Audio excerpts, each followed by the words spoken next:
Tinatawag ka niya. May alam ka bang hayop na marunong tumawag ng pansin ng kanyang kauri gamit ang unique na pangalan nito? Ayon sa pag-aaral na ginawa sa Kenya gamit ang artificial intelligence algorithm, ang mga adult savanna elephant ay nakakaimbento ng pangalan para sa mga mas batang elepante. These young elephants react when they hear their names being called. In fact, when the researchers played a recording to an elephant of its friend or family member calling out its name, the animal responded positively and energetically. To comfort the Israelites who were in exile, God told them through the prophet Isaiah, "Do not be afraid. I will save you. I have called you by name.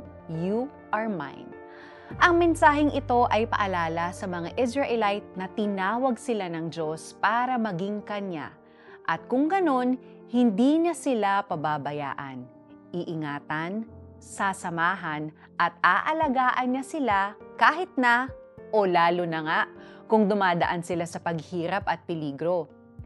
God sent His Son Jesus to be the shepherd of all who are lost. Hinahanap at tinatawag ni Jesus ang lahat ng mga tupang naliligaw para hindi na sila mapahamak at makasama niya magpakailanman ng ligtas at panatag.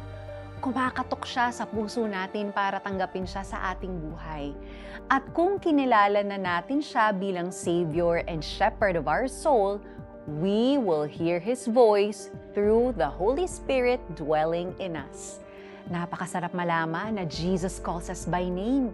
Hindi lang tayo isang muka sa gitna ng napakaraming tao. Bawat isa sa atin ay espesyal na nilikha ng Diyos. Kilala niya at binigyan niya ng pangalan.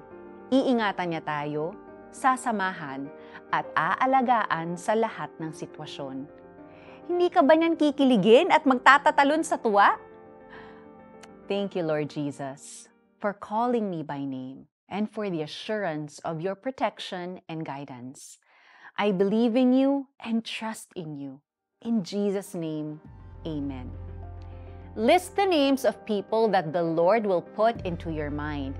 Ask these people how you can pray for them. Israel, ito ang sinasabi ni Yahweh na lumikha sa iyo. Huwag kang matatakot sapagkat ililigtas kita. Tinawag kita sa iyong pangalan, ikaw ay akin. Isaiah 43 verse 1. Ako po si Sonja Calit. God bless you and have a great day.